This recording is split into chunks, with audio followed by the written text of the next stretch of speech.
기독교 교리 핸드북 2부 실론 7장 하나님의 창조 첫 번째입니다.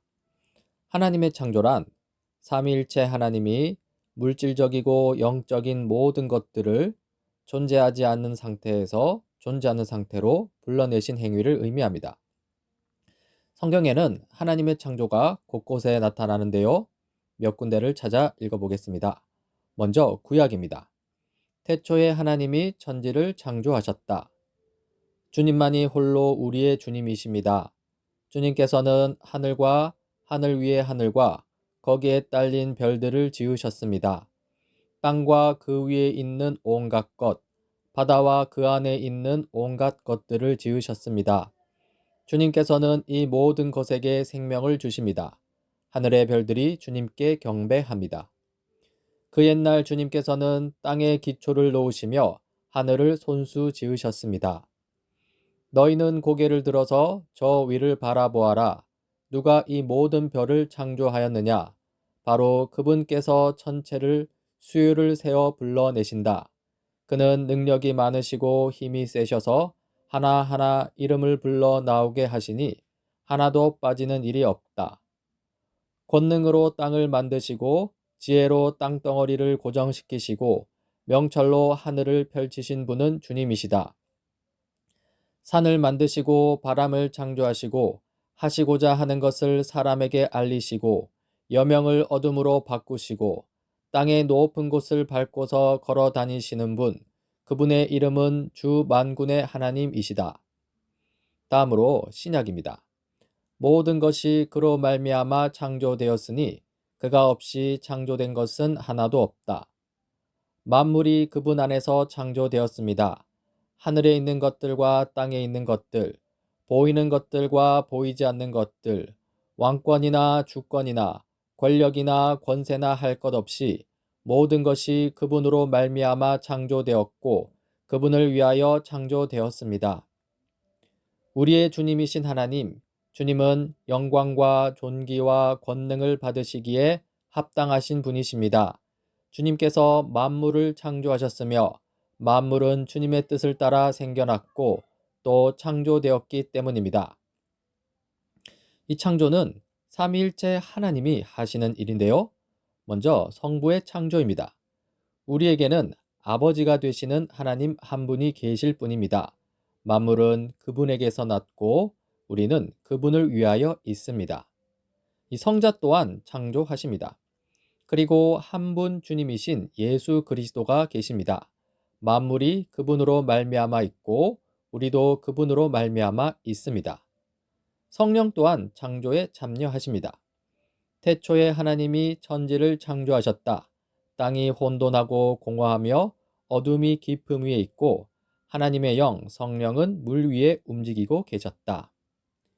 이 창조 교리는요, 하나님이 계시하신 진리이고요, 우리가 믿음으로 받아들여야 하는 대상입니다.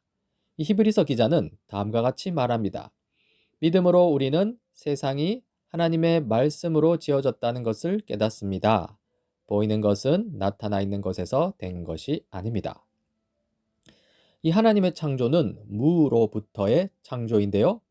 이 하나님은 태초에 무로부터 물리적, 영적 우주를 창조하셨습니다. 바울은 하나님에 대해 다음과 같이 말하는데요. 없는 것들을 불러내어 있는 것이 되게 하시는 하나님이라는 것이죠. 이 무로부터의 창조는 초대교회 때 유행하던 영지주의 창조관과 대립됩니다. 이 영지주의에 따르면 물질, 즉 창조 세계는요, 열등한 신이 만든 악한 것입니다. 하지만 성경이 말하는 이 무로부터의 창조에 따르면 이 물질, 즉 창조 세계는 선하신 하나님께서 만드신 것이고요. 선하신 하나님 외에 다른 어떤 열등한 신 같은 것은 존재하지 않습니다. 이 무로부터의 창조는 인간의 창조와도 비교가 되는데요. 인간의 창조는 인간 경험 한계 내에서의 창조를 의미합니다. 인간의 창조는 기껏해야 기존의 물질을 재배열하여서 새로운 형태와 패턴으로 만드는 것뿐이죠. 하지만 하나님의 창조는 인간을 뛰어넘습니다. 이 하나님이 행하신 이 무로부터의 창조는요, 인간 경험을 가능케 하는 이 공간과 시간조차도 하나님께서 창조하셨죠.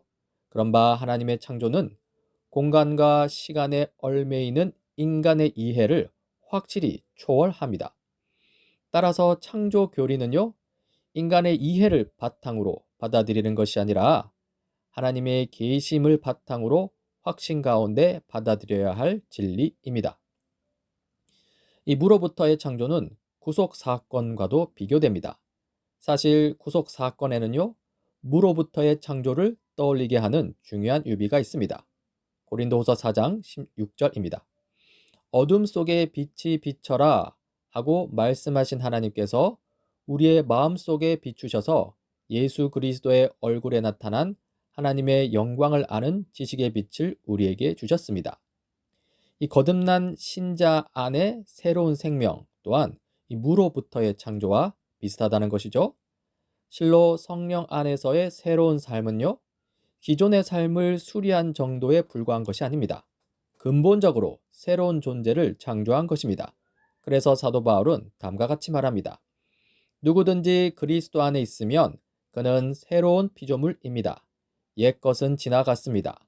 보십시오, 새 것이 되었습니다. 이 창조 교리를 적극적 차원에서 이해해 보자면요. 먼저 하나님의 초월성입니다. 창조 교리는요, 하나님이 자유롭고 주권적인 초월성을 지니고 계심을 보여줍니다. 또한 만물의 의존성입니다. 이 창조 교리는요, 만물이 하나님께 전적으로 의존하고 있음을 보여줍니다. 이 창조 교리를 이 소극적 차원에서 이해해 보자면요. 먼저 창조 교리에 따르면 하나님은 기존의 원재료를 이용해서 우주를 만드시지 않았습니다. 이 서구 사상의 이원론적 창조관이 있습니다. 이 플라톤의 티마이오스에서 볼 수 있는데요. 이 세계의 기초를 이루는 두 가지 원리가 있다는 것이죠. 신이 있고요, 제1진료가 있습니다. 이 제1진료는 신과 마찬가지로 영원 전부터 존재했습니다. 하지만 성경적 창조관에 따르면요, 하나님만이 세계의 유일한 원인이십니다. 제1진료조차도 하나님이 창조하셨다는 것이죠. 두 번째, 이 창조 교리에 따르면 하나님은 무라는 것을 가지고 세상을 만들지 않으셨습니다. 이 부정적 실체로서 무를 극복하고 세상을 창조했다는 주장이 있는데요. 다시 말해서 이들은 이 무를 하나의 실체로 보아서 하나님이 이 부정적인 원초적 실체를 정복하여 창조를 이루셨다고 주장합니다. 하지만 성경적 근거가 전혀 없습니다. 이 무는 실체가 아닙니다. 실체가 없기 때문에 무, 없음이라고 하는 것이죠. 세 번째, 창조 교리에 따르면 하나님은 자신을 재료로 세상을 만들지 않으셨습니다. 이 범신론적 창조관에 따르면요, 세상은 하나님의 존재의 연장입니다. 이 창조 세계는 하나님의 존재로부터 유출된 것이라고 하는데요. 하나님 자신이 재료가 되어서 세상을 만드셨다는 것이죠. 이러한 범신론의 선악에 대한 이해를 보자면요, 사실상 선과 악이 없습니다. 이 세상은 하나님 존재의 연장이기 때문에 선과 악 사이에 최종적 구분은 없고요. 따라서 존재하는 모든 것은 선하다는 것이죠. 하지만 이것은 우리의 현실을 제대로 반영하지 못하는 비성경적인 주장입니다. 하지만 성경적 창조관에 따르면 세상은 하나님의 존재의 연장이 아니고요, 하나님에 의해 독립적으로 존재하도록 창조되었습니다. 다시 말해서 창조물과 피조물 사이에 건널 수 없는 존재론적 간격이 있다는 것이죠. 네 번째, 창조 교리에 따르면 무로부터의 창조가 모든 경우의 창조를 포함하는 것은 아닙니다. 이 1차적 창조, 무로부터의 창조, 물질의 창조가 있다면요, 2차적 창조가 있습니다. 2차적 창조는 하나님이 앞서 창조한 물질을 이용하여 추가적으로 행하시는 창조입니다. 일종의 정교화 작업이라고 할 수 있겠죠? 창세기 2장에 이러한 창조가 나타나는데요. 이렇습니다. 주 하나님이 땅의 흙으로 사람을 지으시고 그의 코에 생명의 기운을 불어 넣으시니 사람이 생명체가 되었다. 이 주 하나님이 들의 모든 짐승과 공중의 모든 새를 흙으로 빚어서 만드셨다. 그러니까 인간과 동물을 만드실 때 기존에 있는 흙을 통해서 만드셨다는 것이죠. 2차적 창조입니다. 이 다섯 번째, 창조 교리에 따르면 무로부터의 창조는 과학계로부터 의미 있는 지지를 받고 있습니다. 이 일반 상대성 이론에 따르면요, 이 특정 시점에 등장한 이 정적이지 않은 우주가 상정되어야 합니다. 그리고 여기서 우주의 팽창을 예측하는 방정식이 도출됩니다. 또 머나먼 은하들에게서 날아온 이 빛을 통해 그 은하들의 궤도가 점차 멀어지고 있음을 확인할 수 있는데요. 이것은 우주를 구성하는 모든 물질과 공간이 외부를 향해 폭발한 초기 사건이 있었음을 명확하게 제시하는 것이죠. 이 빅뱅 이론이라고 하는데요. 이것은 태초의 이 무로부터의 창조를 떠올립니다. 이 연력학 제2법칙도 무로부터의 창조를 지지하는 것 같습니다. 이 우주와 같은 모든 닫힌 체계는 시간이 지남에 따라 엔트로피가 증가합니다. 이 유용한 에너지가 점차 감소하는 것이죠. 따라서 우주가 영원하다면요, 이미 최대 엔트로피 상태, 즉 유용한 에너지가 완전히 소모된 상태, 무질서 상태에 도달했어야 합니다. 그런데 현재 우주에는 여전히 질서가 있고요, 유용한 에너지도 남아 있습니다. 이것은 우주가 유한한 시간 전에 시작되었음을 보여주는 것입니다. 즉, 연력학 제2법칙은요, 우주가 과거 특정 시점부터 존재하기 시작했음을 보여줍니다. 태초에 무로부터의 창조를 지지한다는 것이죠. 결론 및 주의할 점입니다. 이 현대 우주론, 빅뱅 이론이라든지 연력학 제2법칙 등은요, 무로부터의 창조를 지지합니다. 그러나 이 과학 이론은 언제나 잠정적입니다. 따라서 이 신학적 교리를 과학 위에 세워서는 안 됩니다. 과학 위에다가 신학 교리를 세우게 되면요, 나중에 그 과학 이론이 무너질 때 신학 진리도 같이 무너지기 때문입니다. 따라서 기독교 신앙은요, 궁극적으로 과학이 아니라 계시된 말씀, 곧 성경에 근거해야 합니다.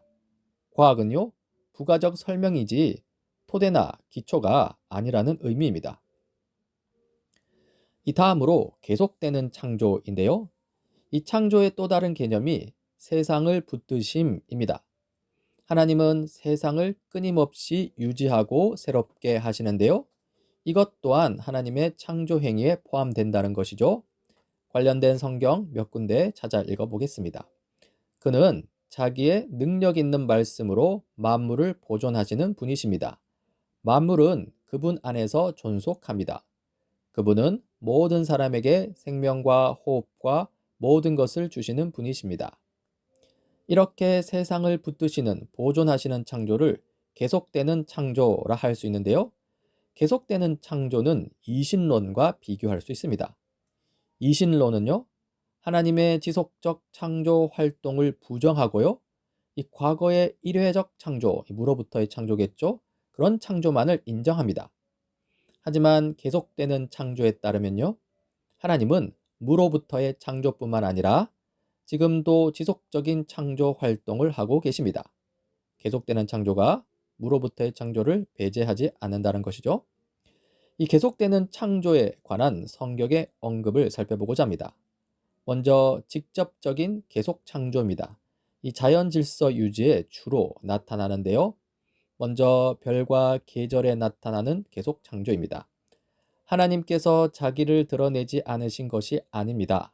곧 하늘에서 비를 내려주시고 철을 따라 열매를 맺게 하시고 먹을거리를 주셔서 여러분의 마음을 기쁨으로 가득 채워 주셨습니다. 일기 변화에 나타나는 계속 창조입니다. 아버지께서는 악한 사람에게나 선한 사람에게나 똑같이 해를 떠오르게 하시고 의로운 사람에게나 불의한 사람에게나 똑같이 비를 내려주신다. 이 미미한 생물들의 생명 순환에 나타나는 계속 창조입니다. 오늘 있다가 내일 아궁이에 들어갈 들풀도 하나님께서 이와 같이 입히시거든 하물며 너희들을 입히시지 않겠느냐. 인간 피조물의 전생애의 순환에 나타나는 계속 창조입니다. 이 모든 피조물이 주님만 바라보며 때를 따라서 먹이 주시기를 기다립니다. 주님께서 그들에게 먹이를 주시면 그들은 받아 먹고 주님께서 손을 펴 먹을 것을 주시면 그들은 만족해합니다. 그러나 주님께서 얼굴을 숨기시면 그들은 떨면서 두려워하고 주님께서 호흡을 거두어 들이시면 그들은 죽어서 본래의 흙으로 돌아갑니다. 이 간접적인 계속 창조도 있는데요. 인간을 통한 창조가 바로 그러하죠. 이 농사법에 나타나는 계속 창조입니다. 농부에게 밭농사를 이렇게 짓도록 일러주시고 가르쳐 주신 분은 바로 하나님이시다. 금속 기술에 나타나는 계속 창조입니다. 나는 대장장이를 창조하였다. 그는 숯불을 피워서 자기가 쓸 연장을 만든다. 이 전쟁 기술에 나타나는 계속 창조도 있습니다.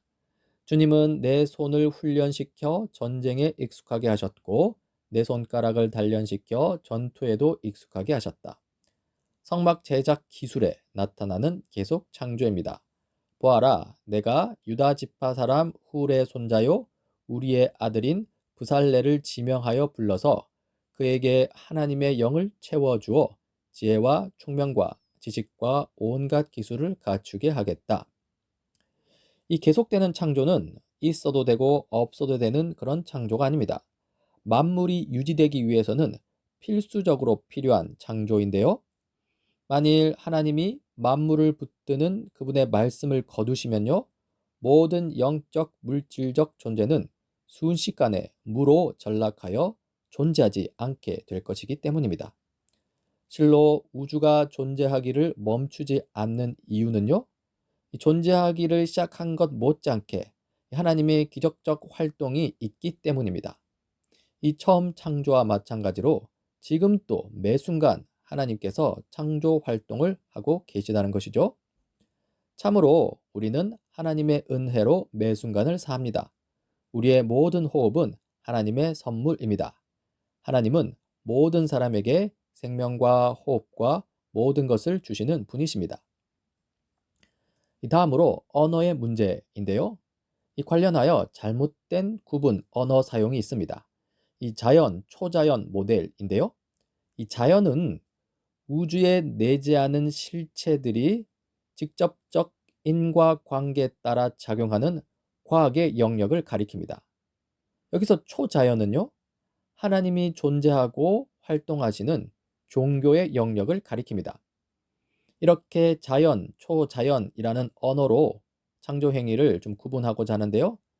이 자연과 초자연 구분의 양상을 보자면요. 이 종교는 초자연 영역에 속합니다.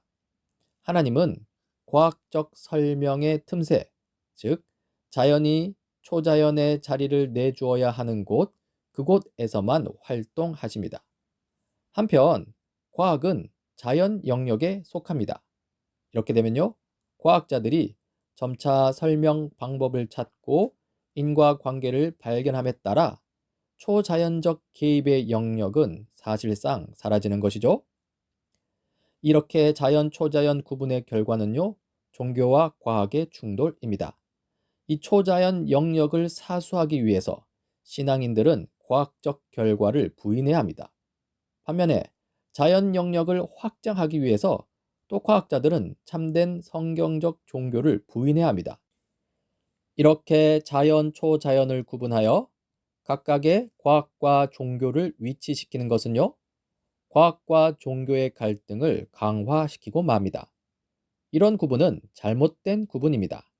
실로 하나님은요, 자연 및 초자연 영역 모두에서 활동하십니다. 비가 오는 것 같은 자연 현상도 하나님의 행위의 결과물입니다.